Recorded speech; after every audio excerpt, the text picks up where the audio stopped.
Selamat pagi. Assalamualaikum warahmatullahi wabarakatuh. Bertemu lagi dengan pelajaran PKN bersama saya, Bu Elsa. Hari ini kita melanjutkan materi yang kemarin. Dulu kita sudah membahas tentang perumusan dan penetapan Pancasila sebagai dasar negara. Pertemuan sebelumnya, kita membahas tentang pembentukan BPUPKI. Hari ini kita akan membahas tentang perumusan Pancasila sebagai dasar negara. Jadi, setelah dibentuk BPUPKI, Ketua BPUPKI, Rajiman Widyodiningrat, membacakan pidato yang berisi hal-hal yang akan menjadi pembahasan BPUPKI. Jadi, tugas BPUPKI itu adalah merumuskan apa-apa yang diperlukan untuk kemerdekaan Indonesia. Nah, saat sidang pertama BPUPKI, yang dibahas adalah dasar negara, undang-undang dasar atau hukum dasar, prinsip perekonomian nasional, dan prinsip-prinsip pertahanan dan keamanan nasional. Pada bab ini, kita fokus membahas pada perumusan dasar negara. Sidang pertama BPUPKI dilaksanakan tanggal 29 Mei sampai dengan 1 Juni. Saat sidang itu, ada beberapa tokoh yang menyampaikan usulan dasar negara. Tanggal 29 Mei, ada Muhammad Yamin yang menyampaikan usulannya. Disusul tanggal 31 Mei, ada Dr. Supomo, menyampaikan usulannya, dan yang terakhir tanggal 1 Juni Insinyur Soekarno menyampaikan usulannya. Ternyata setelah sidang BPUPKI pertama selesai, belum ada kesepakatan.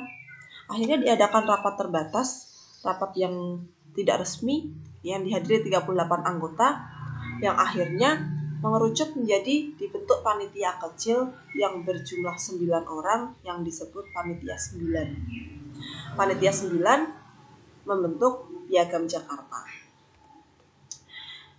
Ini adalah suasana sidang BPUPKI yang pertama. Kita bisa bayangkan para pendiri bangsa sedang merencanakan tentang Indonesia merdeka.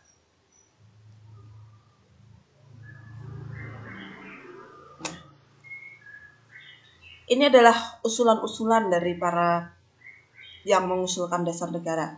Yang pertama, kita lihat dari Muhammad Yamin tanggal 29 Mei, beliau mengusulkan 5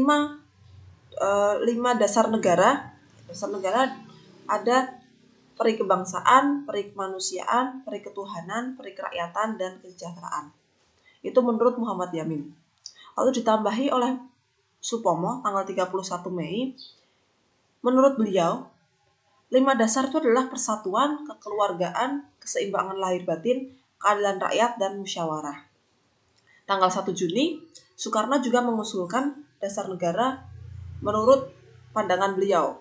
Yang pertama adalah nasionalisme dan kebangsaan Indonesia, internasionalisme dan perikemanusiaan, mufakat atau demokrasi, kesejahteraan sosial, dan ketuhanan yang Maha Esa. Ini ada gambar Muhammad Yamin, ada gambar Supomo, dan ada gambar Soekarno. Jadi bisa dibayangkan, bisa mengenal. Nah, pada tanggal 1 Juni, saat Insinyur Soekarno menyampaikan usulannya, beliau juga mengusulkan nama Pancasila sebagai dasar negara kita. Saat itu disepakati bahwa dasar negara kita namanya Pancasila.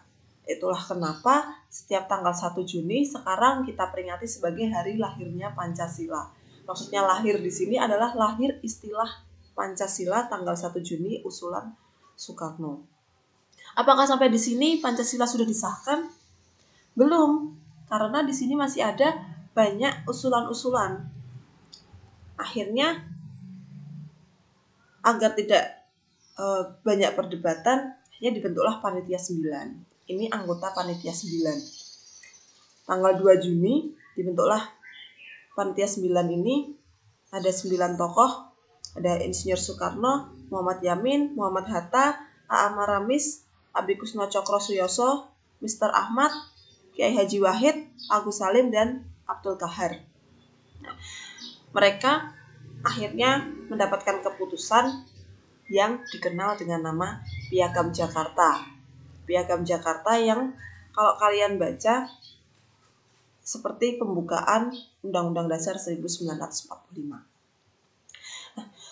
Demikian tadi tentang peristiwa perumusan dasar negara pada sidang BPUPKI yang pertama. Untuk pertemuan yang akan datang, kita akan bahas tentang sidang BPUPKI kedua dan penetapan Pancasila sebagai dasar negara yang akhirnya disahkan pada sidang PPKI yang pertama. Mungkin cukup sekian untuk pertemuan hari ini. Kurang lebihnya mohon maaf. Saya ucapkan terima kasih. Wassalamualaikum warahmatullahi wabarakatuh.